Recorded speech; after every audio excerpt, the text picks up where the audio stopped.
sehat itu penting banget. Penting banget sih ya. Nomor satu, iya. Setuju, benar. Sehat fisik dan pikiran. Iya dong. Iya, benar. Percuma lu sehat fisik tapi pikiran lu julid atau mungkin lu punya, aduh capek kayak gitulah.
Gue jadi inget dengan lu bilang tentang olahraga tadi. Lu katanya emang olahraganya yang ekstrim ya, yang outdoor ya gitu ya? Atau gimana sih? Lebih suka memang outdoor sih ketimbang olahraga. Lu nge-gym gitu di... Nge-gym nggak suka. Apa tuh? Kenapanya? Pertama, interaksinya lebih seru, bisa dengan alam. Kalau main bola, interaksinya sama temen. Terus lebih suka juga olahraga permainan ketimbang olahraga perorangan. Kayaknya boring aja gitu, nge-gym, ketemunya barbel, ya kan, ngobrolnya sama alat-alat gitu, enak banget gitu. Kalau main bola kan kita bisa ngerasain sendiri kan, dokter, passing nih, David Beckham nih, wah, gitu. Nggak gol cupu lu, gitu. Teriak-teriak gitu kan, apa ya, ngebangun hormon endorfin. Iya, endorfin. Jadi seneng aja, ketawa-ketawa, ngelihat temen salah atau ngelihat temen jatuh gitu, di tackle. Ingat ya, jatuhnya di tackle bukan karena jatuh karirnya, kita harus tetap mendukung apapun gitu loh. Belum lagi maki-maki orang gitu. Belum lagi maki orang, tapi versi di lapangan bola. Itulah sudah, dan gue yakin sih di sini teman-teman juga kalau lagi main futsal atau bola atau basket atau badminton itu terkadang tuh celotehan itu jadi hiburan tersendiri. Iya sih, kan? Emang sih pulang main bola tuh jadinya bawaannya nggak sekedar hanya karena dapat sehatnya, tapi secara psikologis juga kan, wah gue nyetak gol nih, gue gitu kan, enak banget emang sih. Bahkan kalau depan gawang tiba-tiba gagal itu kayaknya malam tuh bawa mimpi. Kok bisa gue di depan gawang tuh nggak gol gitu kan? Iya. Kalau itunya sih nggak apa-apa, tapi ini dari teman-teman itu yang bilang. Itu ada kayak tambahan zat yang bikin sehat gitu, zat persahabatan. Tapi emang kalau jujur ya nyambung yang tadi, gue emang suka olahraga lebih outdoor, terus ya mungkin nggak tahu itu yang ekstrim apa misalnya yang bahaya. Masih sampai sekarang tuh motor trail. Kayak kemarin habis motor ya ini luka-luka dikit mah adalah tuh oleh-oleh baret. Kemana? Jatuh. Kemarin ke daerah Puncak tuh Jawa Barat. Lebih startnya kita dari Hambalang. Terus sampai masuk ke puncak puncak berapa ya lupa gue juga. Pokoknya muter-muterin Gunung Pancar sana lah ke arah sana gitu. Nah, lu ngelihat olahraga itu apa sih sebenarnya, hanya supaya badan lu sehat atau gimana? Enggak. Ini nih. Nggak tahu ya, ini bisa kalian tiru atau mungkin kalian contek apa enggak, tapi yang jelas gini, kalau gue olahraga itu udah jadi kebutuhan. Kebutuhan? Bukan karena pengen sehat tuh udah menurut gue bonus aja. Tapi memang yang gue rasain, ya gue sehat gitu loh. Terus karena di kepala gue tuh sehat itu lebih berharga dari apapun. Misalnya lu dapet duit, atau dapat job duitnya banyak segala macam, tapi kalau lu sakit lu nggak bisa nikmatin. Bener. Tapi kalau lu sehat lu cuma dapat beli kopi doang, wah gila, lu bisa ketawa sama teman-teman, lu bisa menikmati hidup tuh lebih berharga, lebih priceless. Jadi buat gue tuh prioritinya atau yang paling top itu sehat. Sehat ya? Ya, tapi gimana caranya untuk dapetin sehat? Salah satunya? Itu salah satunya Olahraga. gue mengubah pandangan gue terhadap olahraga. Itu yang mungkin bagi sebagian orang, gue pengen sehat atau gue pengen kurus, itu gue nggak pakai di kepala gue. Gue pengen main. Mainnya apa? Main bola. Gue ke GBK lari, itu menurut gue main gitu. It's playground. Kalau kita ngomongin kata main, orang kan seneng gitu loh. Mau kemana? Gue main dulu nih sama temen gue. Padahal kita main bola atau lari atau mungkin motor. Pokoknya sesuatu yang bisa ngeluarin keringat dan itu bisa bikin ngebakar kalori yang ada di badan. Terus jadi gue bisa dapat serunya, makannya tetap bisa makan enak, badan bisa tetap masih fleksibilitas masih tetap kejaga, ya nggak kurus-kurus banget dan nggak gede-gede banget. Itu sih yang ada di kepala gue, Dok. Nah, gue jadi pengen tahu dengan kesibukan lu ngatur waktunya gimana supaya lu tetap bisa olahraga? Itu dia, sebisa mungkin emang nggak pernah bisa janji sih sama Gitu teman. Tapi yang jelas tim bola udah tahu schedule-nya hari apa aja gitu. Itu udah ada tuh di lapangan Senayan atau di mana. Kita setiap Senin pasti ada. Nah, kalau misalnya Senin kosong, nggak ada kerjaan, pasti meluncur ke sana. Terus main motor. Nah, main motor juga nggak pernah bisa janji juga gitu. Tapi yang jelas teman-teman gue yang anytime bisa gue ajak, gue udah tahu gitu loh. Jadi kita udah bisa mapping nih, oh si ini bisa, oh yang ini lagi sibuk juga. Kan nggak mungkin yang lagi sibuk kita gangguin untuk ayo dong main motor gitu. Nah, satu lagi gue males banget sama ketergantungan gitu, Dok. Ketergantungan terhadap orang, ketergantungan terhadap alat atau apapun itu. Kayak misalnya gini, kenapa gue olahraganya banyak gitu, mungkin lu bisa, lu kenapa sih, kan orang biasanya olahraga cuma 1 atau 2 yang disuka, tapi gue bisa ada bola, motor, terus lari, terus juga renang kadang, sama mungkin basket gitu. Karena buat gue gini, kalau gue kayaknya tipenya yang cepet bosenan gitu loh. Atau juga bisa jadi gue ngambil olahraga lari itu karena bola itu kan pertama tergantung lapangan, tergantung temen, cuaca juga ya, waktu banyak gitu loh ketergantungannya. Memang sih enak, seru gitu, gue suka juga bola. Tapi gue gimana caranya supaya kebutuhan gue akan olahraga ini tetap ada. Ya makanya gue selalu punya cadangan olahraga yang lain, gitu loh. Untuk masalah gue jago atau enggak itu urusan belakang. Yang penting gue mau ngelakuin, gue bisa dapat keringat, gue bisa sehat, dan yang paling penting gue bisa posting. Tapi jangan salah loh. Kadang tuh orang ya, mungkin teman-teman juga abis olahraga atau kayak punya aktivitas bagus, terus kayak malu untuk posting, ntar disangka banci kamera atau banci sosmed. Tapi gue dari itu yang gue lakukan, gue bisa mendapatkan cuan loh. Oh gitu? Iya.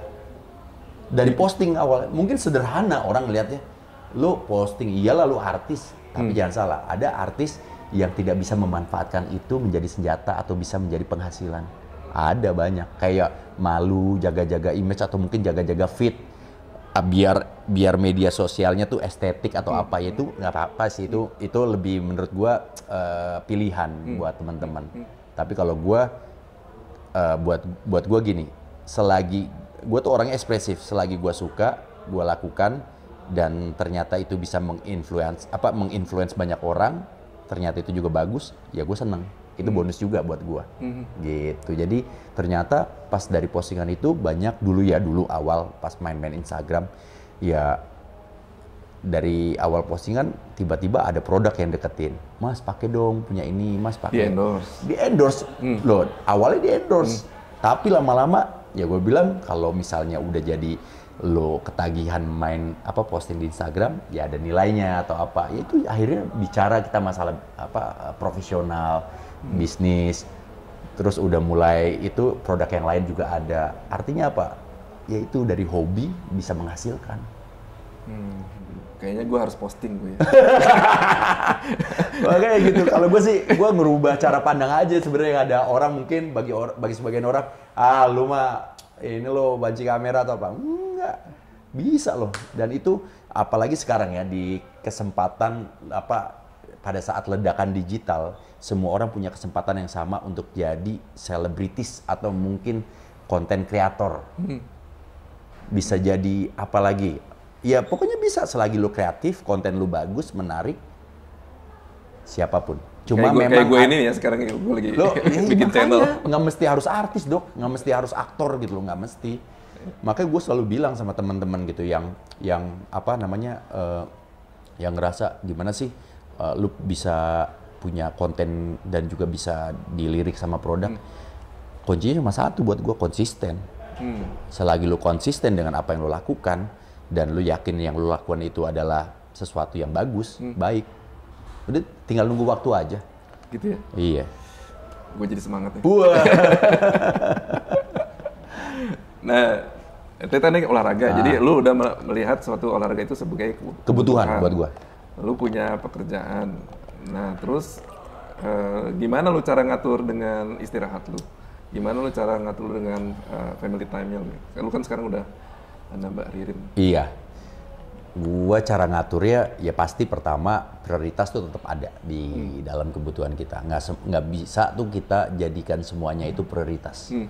Harus ada. Ya pasti sekarang udah punya keluarga, keluarga gue nomor satu. Nah selebihnya tinggal pinter-pinternya kita untuk ngatur dok.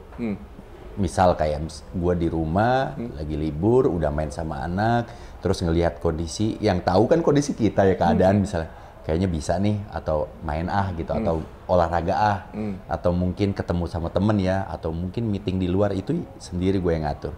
Gue tempatkan itu di bawahnya keluarga, gitu, di bawah dari kewajiban. Pokoknya keluarga nomor satu, plus sama kerjaan. Itu kan kerjaan dan keluarga buat gue lebih kayak balance lah. Ya karena gue keluar rumah kerja ya untuk keluarga, gitu loh. Begitu juga sebaliknya. Jadi setelah itu semua kewajiban udah kelar, baru gue bisa olahraga, gue bisa selipin main motor, gue bisa selipin jalan-jalan kayak gitu. Tapi kalau jalan-jalan udah pasti sekarang sama istri, karena ternyata istri gue juga seneng banget jalan-jalan, jadi punya partner. Apalagi kerjaan lo sekarang yang apa? Yang jalan-jalan Rindu. Ririn dan Ibnu. Keren. Itu bener-bener asik ya, jalan bareng sama kerjaan bareng gitu. Itu gara-gara kita banci posting di YouTube. Banci upload maksud gue. Kita bikin, pertama gue lagi habis nikah, kita road trip, kita posting, ya udah seru-seruan aja lah versi gue. Tiba-tiba TV nelfon. Kita mau meeting, bla bla segala macam, mau nggak dibikinin program di konten? Waduh. Bilang why not gitu, udah duduk dan ternyata istri suka juga, ya udah dibayarin lagi jalan-jalan gratis, dapat duit, dapat terus. Itu. Wah seneng. Pokoknya gue selalu begitu dok, kepala gue akan melakukan sebuah pekerjaan yang gue suka. Gue tidak akan pernah melakukan pekerjaan yang gue tidak suka. Gitu. Mungkin bagi sebagian orang aneh atau mungkin nggak enak kerjaan itu, pasti seaneh-anehnya atau seenggak enak-enaknya pasti gue tetap bisa menikmati pekerjaan itu. Harus. Karena gue nggak mau menjalankan sebuah pekerjaan itu karena terpaksa. Mantap. Kalau tidur, gue sih sebenarnya terus terang gue melihat tidur itu penting buat kita gitu. Betul. Istirahat, maksudnya istirahat salah satunya dengan tidur. Nah terus lu masih punya cukup waktu untuk tidur yang cukup dan berkualitas. Itu selalu jadi, kalau dulu ya waktu gua sebelum sama Ririn, gue masih agak sedikit berantakan lah. Berantakan dalam arti ya pola tidur sama olahraga. Nah, tapi di kepala gue selalu bilang gini, gue akan melakukan aktivitas misalnya olahraga dengan intensitas berat dengan minimal waktu tidur gue nggak kurang dari 6 atau 7 jam. 6 jam, 7 jam itu udah bisa, harus ya? Bisa. Minimal banget itu. Misalnya gue besok mau lari pagi jam 6, ya minimal banget gue jam 12 udah tidur. Atau jam 11.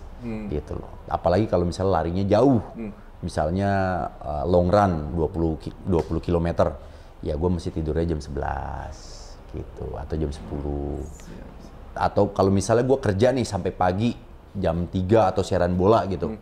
Siaran bola kan gue bisa jam 3 atau jam 5. Nah, meskipun memang jam tidur tuh nggak bisa diganti katanya dok ya, gue nggak Iya, tahu itu iya, benar atau enggak, tapi minimal gue harus melakukan aktivitas besokan paginya setelah gue siaran jam 5 subuh, gue tidur dulu minimal 6 jam, baru gue bangun, gue melakukan aktivitas yang lain. Itu sih, nggak tahu itu benar apa Jadi enggak. lu tetap memaksakan untuk tidur supaya Penting. dapat kualitas yang bagus gitu. Bagus. Tapi mungkin 10 tahun yang lalu gue nggak gitu dok. Gue pernah kerja jam 3 subuh kelar, jam 7 pagi lagi ada kerjaan lagi. Paling tidur cuma 3 jam, 4 jam. Pernah kayak gitu. Dan itu nggak enak banget sih. Kayak perasaan tuh pas lagi kerja bangun paginya agak sedikit ngambang gitu. Iya. Kayak belum jejak banget. Jadi ternyata berkeluarga itu ada jadi hidup lo jadi lebih teratur ya.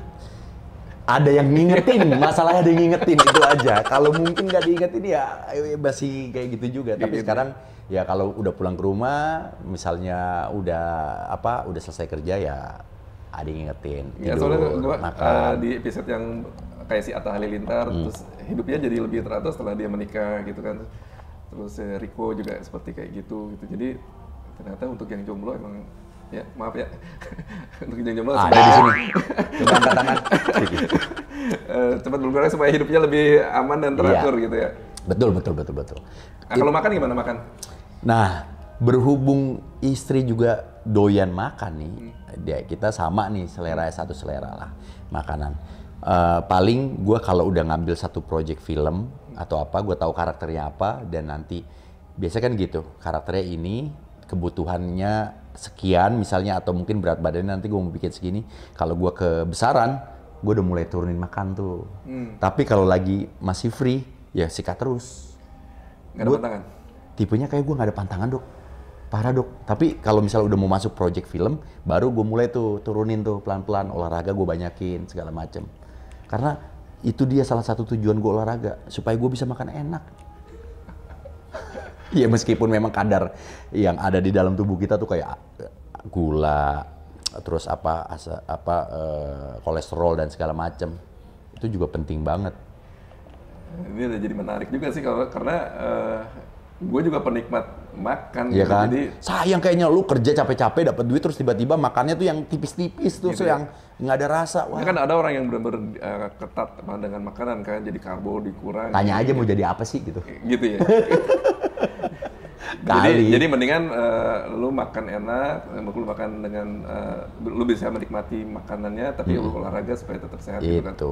Itu dia. Tapi gue nggak tahu nih dok, itu bener apa enggak. Soalnya di kepala gue gitu, selagi gue bakar makanan-makanan yang ada di dalam badan gue nih, misalnya malamnya makan goreng-gorengan atau mungkin makan berminyak, terus pagi gue olahraga, itu pasti hilang. Wah itu yang lebih bikin tetap sehat. Tapi memang gue rasain sejauh ini kayak gitu. Gue gue setiap pokoknya gini, kalau gue nggak olahraga malah justru badan gue pegel-pegel. Gitu ya. Iya, itu yang gue rasain. Kalau gue diem aja di rumah duduk, tidur atau mungkin sambil kerja gitu, pegel-pegelnya cepet. Tapi kalau gue gua mix dengan olahraga itu enak banget. Oke, siap. Jadi kelihatannya lu memang bener orang yang sehat banget ya. Artinya maksudnya walaupun lu makannya nggak diatur, tapi lu kompensasi dengan olahraga, terus kemudian istirahat yang cukup, family time. Nah, dengan menjalani itu lu pernah sakit nggak? Atau pernah sakit apa yang lu pernah berat? Covid ya? Oh Covid ya, gue alumni S2 gue. Udah ya? 2 kali? Udah 2 kali gue. Terus apa yang terjadi waktu itu? Nggak ada lu tahu nggak ada apa-apa ya? Nggak ada apa-apa. Lu tahunya cuma Covid nggak? meriang dikit. Lu tahunya Covid karena kebetulan harus periksa gitu? Periksa aja. Tapi gue nggak tahu ya, itu bener apa nggak PCR-nya atau ininya. Ya kita nggak pernah tahu kan, banyak juga yang bilang, PCR di sini positif, di sana negatif, di sana positif, di sini positif, oh berarti positif. Tapi ya gue kayak gitu bukannya ini ya, gue selalu mencoba untuk positive thinking aja gitu, karena yang bikin imun gue salah satu yang bikin tetap bagus, ya kita harus tetap punya pikiran positif. Selagi kita banyak pikiran terus yang mikirin aneh-aneh, ntar gue gini, ntar gue Covid nih, gue gini, gue takut. Lo semakin takut ya imun lo semakin drop, makin gak enak. Pokoknya ya dibawa happy, dibawa enak. Pas lagi dibilang menurut hasil tes gue positif, ya gue tetap aja gue lupain itu gue lagi COVID, gue makan aja yang enak, gue istirahat, gue tidur, banyak makan makanan yang mengandung vitamin, kayak gitu-gitu gue lakuin gitu. Terus apa isoman juga nggak? Isoman pasti, isoman. Gitu. Ya, jadi tapi emang sih katanya sih kalau pertama lu kan masih muda, terus yang kedua emang rajin olahraga, berarti daya tahan tubuh lu secara nggak langsung emang bagus, bisa ngelawan si COVID-nya itu gitu. Itu. Makanya ya mungkin bagi sebagian orang ada yang masih nggak percaya COVID gitu, karena dia punya imunnya bagus, dia nggak rasa kena. Mungkin aja kalian tuh pernah kena, cuma yang nggak kedetek aja. Tapi apapun itu ya gue bilang yang ada di dunia ini dalam beberapa tahun terakhir, kejadian-kejadian aneh atau juga pandemi, ya gue anggap itu adalah bagian dari hidup dan gue nggak mau kalah dengan itu gitu loh. Gue harus lawan gitu, tetap harus beraktivitas, terus juga gimana caranya untuk dapetin hidup sehat. Makanya tadi balik lagi gue bilang sehat itu penting banget. Penting banget sih ya. Nomor 1, iya, sehat fisik dan pikiran. Iya dong. Iya, benar. Percuma lu sehat fisik tapi pikiran lu julid atau mungkin lu punya capek kayak gitulah. Zaman sekarang tuh udah kayak apa ya, paket lengkap aja. Kayak gini dong, kayak gue punya pengalaman. Gue pas lagi lebaran tuh ya, hari raya, ke rumah saudara tuh ngumpul. Salah satu saudara gue ada yang bilang, pas besok lebaran kedua jagain bokap ya, gue pergi dulu. Oke. Terus pas gue pikir-pikir, gue renungin lagi, gila, kita lebaran harusnya senang-senang, tapi malah jadi beban ya. Kalau dari sisi orang tua loh, kita jadi barang ya, dioper-oper sama anak.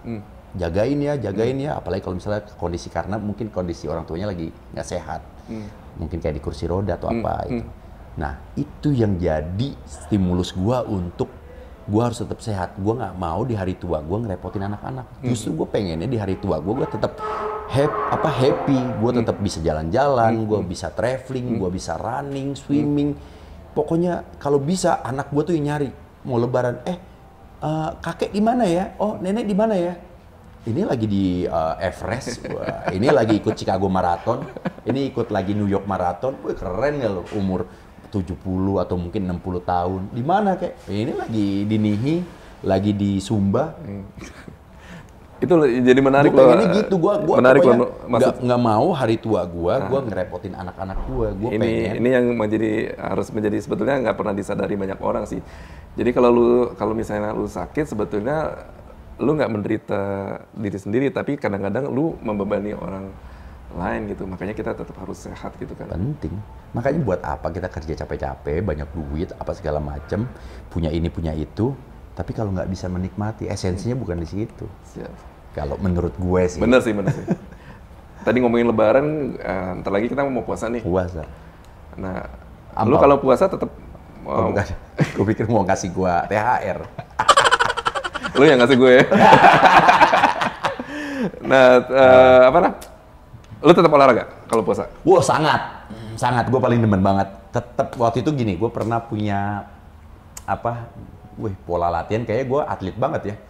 Jadi gini, gue pernah lari pagi di olahraga dan lari sore menjelang buka. Nggak pernah gue lari siang pokoknya ini. Tewas aja kalau lari siang. Gue formulanya gini, kalau gue mau lari pagi, gue sahurnya harus kenyang. Gue harus masukin carbo loading di sahur. Makan nasi, ya pokoknya karbo lah gue makan. Nah, setelah itu kan ada jeda waktu tuh, sholat subuh sampai jam 6, kan perut masih bagus. Katanya sih, kata teman-teman gue ya yang gila olahraga, itu jarak waktunya dari lu karbo sekitar kurang lebih 2-3 jam. Iya, 2 jam. Iya kan? 2 jam lu bisa lari atau lu bisa melakukan aktivitas berat. Nah, di situ gue jam 6 lari. Lari pelan 5-10 kilo. Kebakar kan? 10 kilo. Iya, bisa dapet. Gue pingsan. Kan masih kenyang. Batal gue. Ya lo kali. Energi tuh kita masih banyak, gula kita masih banyak dong. Karena kan gue bilang tadi, kita karbo, minum yang manis atau mungkin minum susu atau apapun itu. Tenaga masih banyak, gue lari masih kuat. Nah, setelah itu baru puasa kesananya.